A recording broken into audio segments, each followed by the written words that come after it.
Assalamu alaikum. I hope everyone is good. Nataka kuwekea video then I comment about it. Jamani, seriously, hii ni ukweli jamani. Hii ni pesa ya waste tu ya taxpayers money.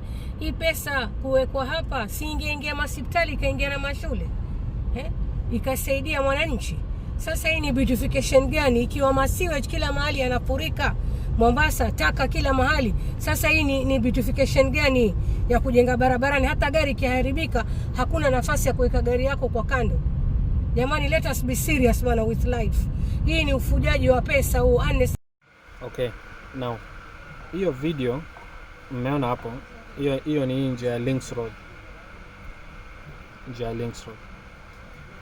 The county government of Mombasa, badala ya kuchukua pesa na kuanza kutengeza hizi sewage, yeah, while we wait for the rain, watayarishe ndio kusikua na mafuriko. County government imeanza kupanda maua, inapanda Links Road. Pesa ya county, ushuru ya watu wa Mombasa inaanza kutengezewa kwa nataka kupanda maua.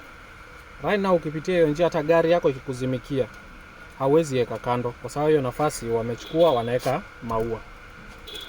Who is advising this county government? Anyway, Abu Swamad, wewe ni one term. Upende usipende, wewe ni one term. Then ikikuja ni kwa budget, mtakuja muambie maua, so maua kupanda zilichukua 20 million. Pesa ilitumika ni 20 million. You understand? Na whereby hii pesa yenye inatumiwa pa kupanda maua ingeenda itengeneze hizi sewage, wamekuja kupanda Links Road, wamepanda maua. Who is advising this county government? Na ndio nataka kuambia county government, mko na hii mwaka, kama nkuiba muibe sahi. Muibe sahi. Make sure mumeiba every penny, because coming next year Mohawk ingia kwa hiyo county government, hizi taps, hizi mifereji za kuiba hela hakutakuwa nazo. Hakutakuwa na shimo yote ya kuiba pesa, na hakutakuwa na upuzi kama huu. Hata instead ya pesa itumike kwa nini nzuri, kwa mradi mzuri, inatumika kupanda maua.